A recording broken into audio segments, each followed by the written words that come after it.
Normal contact force की हमने बात की, और वैसी बात कुछ हम टेंशन फोर्स की भी करना चाहते हैं। मतलब हम ये देखना चाहते हैं कि जो टेंशन फोर्स है क्या वो इंपल्सिव हो सकता है या नॉन इंपल्सिव हो सकता है।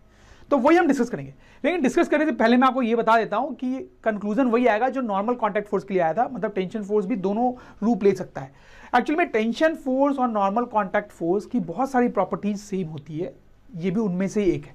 चलो यहां पे सिचुएशन लेते हैं टू अंडरस्टैंड कि टेंशन फोर्स कैसा हो सकता है। तो बड़ी सिंपल सी सिचुएशन है। आप देखो, एक रोप से हमारे पास यहां पे एक बॉल हैंग कर रही है, ठीक है। हम क्या करेंगे, इस बॉल को पकड़ के थोड़ा सा ऊपर उठा देते हैं। अब मैं इस बॉल को ड्रॉप करूंगा तो आगे क्या होने वाला है ये तो आपको पता ही है स्टूडेंट, बड़ी सिंपल सी बात है। तो स्लो मोशन में आपको बताता हूं। आप जैसे बॉल को ड्रॉप करोगे ये नीचे आएगी, नीचे आएगी, इसकी स्पीड बढ़ेगी, नीचे आएगी और फिर अचानक से रुक जाएगी। क्यों अचानक से रुक जाएगी? क्योंकि देखो वो स्पीड में आई और वो और नीचे तो जाना चाहती है, लेकिन रस्सी जो होती है, रोप जो होती है, उसकी लेंथ तो चेंज हो नहीं सकती, बढ़ तो सकती नहीं, तो ये और नीचे जा ही नहीं सकती, क्योंकि और नीचे जाने के लिए रस्सी के लेंथ को बढ़ना पड़ेगा। तो यहीं पे रुक जाती है और फिर यहीं पे रुकी रहती है, राइट स्टूडेंट्स।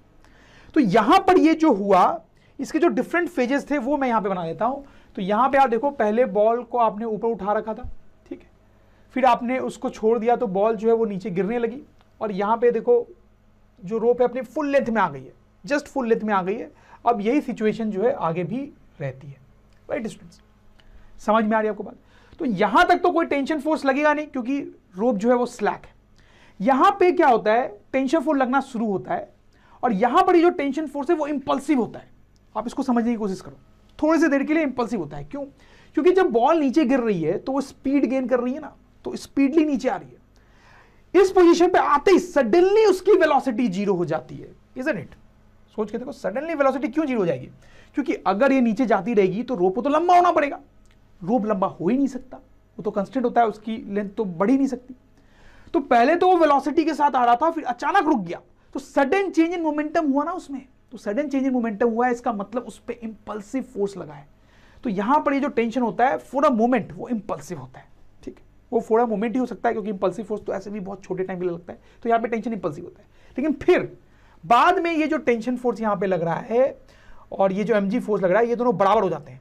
मतलब टेंशन जो है mg के बराबर हो जाता है बाद में, ठीक है। बाद में तो अब ये एक स्टैटिक सिचुएशन आ गई ना, बस बॉल ऐसे ही है, तो उसमें नेट फोर्स जीरो होना चाहिए, तो टेंशन उतना ही हो जाता है जितना mg है, तो उसकी कुछ फिक्स्ड वैल्यू हो जाती है जो mg की होगी, राइट। तो बाद में ये इंपल्सिव नहीं रहता है। देखो अगर हम इसका ग्राफ बनाएंगे स्टूडेंट्स, तो इस तरह से आप समझ ही गए इसका ग्राफ बनेगा। तो पहले जो है टेंशन फोर्स जीरो रहता है जब बॉल नीचे गिर रही है, फिर अचानक से जैसे ये सीन आती है टेंशन फोर्स इंपल्सिव हो जाता है और फिर वो कांस्टेंट हो जाता है mg पे। आई होप यू अंडरस्टैंड दिस। तो यहां पर ये इंपल्सिव है और यहां पे नॉन इंपल्सिव। तो जैसा मैंने आपको बोला था, नॉर्मल कॉन्टैक्ट फोर्स की तरह टेंशन भी इंपल्सिव भी हो सकता है, नॉन इंपल्सिव भी हो सकता है। हमने देखा एक ही सिचुएशन में वो कब इंपल्सिव है और बाद में नॉन इंपल्सिव है। यहां पे एक और चीज हम देख सकते हैं, टेंशन फोर्स कब इंपल्सिव होता है, ये भी समझने वाली बात है। देखो मैं पहले आपको लिख देता हूं, tension force becomes impulsive when there is an attempt to increase the length of rope. अगर रोप की लेंथ बढ़ाने की कोई कोशिश की जाती है तो टेंशन फोर्स इंपल्सिव हो जाती है और वो इस अटेम्प्ट को रोकती है। जैसे देखो, तो यहां पे यही हुआ था, ये जो बॉल है वो स्पीड में नीचे आ रही थी, तो अगर ये नीचे जाती रहती तो रोप की लेंथ बढ़ जाती। तो यहां पे अटेम्प्ट है ना रोप की लेंथ को बड़ा करने का, तो उस अटेम्प्ट को रोकने के लिए टेंशन इंपल्सिव हो जाता है, ठीक है, ताकि रोप की लेंथ जो बड़ी ज्यादा ना हो पाए। तो टेंशन फोर्स तभी इंपल्सिव बनता है जब उसकी लेंथ को बढ़ाने की कोशिश की जाती है। जैसे एक और एग्जांपल मैं आपको दूंगा तो आपको और क्लियर हो जाएगा। जैसे आप यहां पे सिचुएशन देखो, 3 आइडेंटिकल बॉल्स आप सपोज करो इस तरह से हैंग कर रही है रोप से, ठीक है। यहां पे हम क्या कर रहे हैं, ये जो बॉल है इसको सपोज करो मैंने ऊपर किक मार दिया, ठीक है, तो क्या होगा यहां पे टेंशन क्या होगा, यहां पे तो टेंशन जीरो हो जाएगा, राइट स्टूडेंट्स, क्योंकि रोप को स्लैक ही कर दिया आपने। अच्छा यहां पे आप देखो, रोप की लेंथ को बढ़ाने का कोई अटेम्प्ट भी नहीं था, यहां पे तो छोटा करने का अटेम्प्ट था, तो यहां पे तो इंपल्सिव होने का चांस था भी नहीं टेंशन का, इनफैक्ट टेंशन जीरो हो गया, ठीक है। अच्छा यहां पर देखो, यहां पे हम क्या करते हैं, बॉल पे नीचे किक मारते हैं, नीचे ऐसे, ठीक है। तो यहां पे there is an attempt to increase the length of the rope, क्योंकि हम इसको नीचे किक मार रहे हैं ताकि ये बॉल नीचे जाए तो रोप की लेंथ बढ़े, ठीक है। तो there is an attempt to increase the length of the rope. तो यहां पर जो टेंशन फोर्स है यहां पर वो इंपल्सिव है, रोप की लेंथ बढ़ेगी नहीं, ये टेंशन फोर्स लगेगा वो इंपल्सिव होगा, समझ रहे हो बात। अच्छा यहां पर देखो क्या कर रहे हैं हम, यहां पर हम इस तरह से किक मारते हैं तो क्या होगा, इस तरह ये आगे की तरफ जाएगा। यहां पर जो टेंशन होता है वो इंपल्सिव नहीं होता है, ये नॉर्मल है, उसकी कुछ फिक्स सी वैल्यू होगी, नॉर्मल सी वैल्यू होगी और वो लगता रहेगा, ठीक। क्योंकि देखो यहां पे आपने इधर की तरफ फोर्स लगाया ना, तो आप रोप की लेंथ को बढ़ाने की कोशिश नहीं कर रहे हो, आप बस बॉल को इधर ले जाने की कोशिश कर रहे हो। There is no attempt to increase the length of the rope. I hope you understand this students. तो tension can be impulsive as well as non impulsive. तो अभी तक हमने देखा कि नॉर्मल के बारे में, टेंशन के बारे में हमने देखा, ये इंपल्सिव भी हो सकता है, नॉन इंपल्सिव भी हो सकता है, ये भी इंपल्सिव भी, नॉन इंपल्सिव भी। अब बात करेंगे स्प्रिंग फोर्स की। तो क्या वो भी इंपल्सिव और नॉन इंपल्सिव हो सकता है? नहीं स्टूडेंट्स, वो हमेशा नॉन इंपल्सिव ही होता है। आपको याद हो जाना चाहिए कि स्प्रिंग फोर्स हमेशा नॉन इंपल्सिव ही होता है। अभी मैं प्रूव भी कर दूंगा आपके लिए, लेकिन वो अलग बात है। यहां पे इंपॉर्टेंट है कि स्प्रिंग फोर्स हमेशा नॉन इंपल्सिव ही होता है। अच्छी बात भी आपके लिए, क्योंकि इसके केस में कभी आपको सोचना नहीं पड़ेगा कि कैसा है। इन दोनों का केस थोड़ा डिफिकल्ट हो जाता है, क्योंकि आपको डिसाइड करना पड़ सकता है कि अच्छा इंपल्सिव है या नॉन इंपल्सिव, बट इसमें ऐसा नहीं। तो देखो, जैसे मैं आपको एक सिचुएशन लेके समझाता हूं। यहां पर एक बॉल जो है वो रोप से हैंग कर रही है और यहां पे स्प्रिंग से हैंग कर रही है।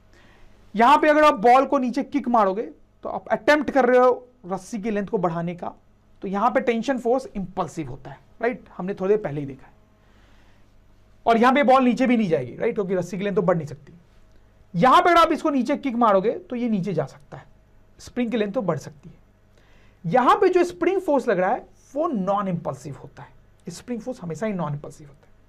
अब देखो, ये प्रूव करना कि स्प्रिंग फोर्स हमेशा नॉन इंपल्सिव होता है थोड़ा ट्रिकी होता है, ठीक है। तो मैं आपको समझा रहा हूं, कोई डाउट होता आप ज्यादा टेंशन मत लेना, और कई बार आप रिवाइंड करके भी सुन सकते हो। देखो, इंपल्सिव फोर्स की एक प्रॉपर्टी होती है कि इट कैन चेंज सडनली। हमने देखा भी है कि उसकी वैल्यू सडनली चेंज हो सकती है, लेकिन मैं यहां पे प्रूव कर दूंगा कि स्प्रिंग फोर्स की वैल्यू तो सडनली चेंज हो ही नहीं सकती। देखो कैसे कैसे। तो स्प्रिंग फोर्स जो होता है उसकी वैल्यू उसके लेंथ पे डिपेंड करती है, तो आपको पता है। तो स्प्रिंग फोर्स का फॉर्मूला ही क्या होता है, K × X। तो हम लिख सकते हैं value of spring force depends on its length. सही बात है, कोई डाउट नहीं यहां पे। अब देखो, दूसरा पॉइंट यहां पे ये है कि length of spring can not change immediately. देखो, स्प्रिंग की लेंथ सडनली चेंज नहीं हो सकती। स्प्रिंग की लेंथ को चेंज होने के लिए इस बॉल को नीचे आना पड़ेगा। बॉल को नीचे आने में कुछ टाइम लगेगा। बॉल ने डिस्प्लेसमेंट किया तो उस डिस्प्लेसमेंट को करने में तो कुछ टाइम लगेगा। तो कुछ टाइम लगेगा, मतलब स्प्रिंग की लेंथ को चेंज होने में टाइम लगा, राइट। देखो, अगर स्प्रिंग की लेंथ सडनली चेंज होती तो क्या होता, सोच के देखो। बॉल जो है सडनली यहां से यहां आ जाती तो स्प्रिंग की लेंथ सडनली चेंज हो जाती, लेकिन ऐसा तो हो नहीं सकता, कोई मैजिक तो चल नहीं रहा। तो स्प्रिंग की लेंथ जो है वो कभी सडनली चेंज नहीं हो सकती, उसमें कुछ ना कुछ टाइम लगता है स्टूडेंट्स, क्योंकि इसको नीचे आने में थोड़ा टाइम लगेगा। तो स्प्रिंग की लेंथ सडनली चेंज नहीं हो सकती, इसका मतलब स्प्रिंग फोर्स भी सडनली चेंज नहीं हो सकता, right. So therefore spring force can not change suddenly. लेकिन इंपल्सिव फोर्स की तो प्रॉपर्टी होती है कि वो सडनली चेंज हो सकता है, लेकिन स्प्रिंग फोर्स तो सडनली चेंज हो ही नहीं सकता। तो इसका मतलब है कि स्प्रिंग फोर्स इंपल्सिव नहीं है। दस spring force is not impulsive, right students.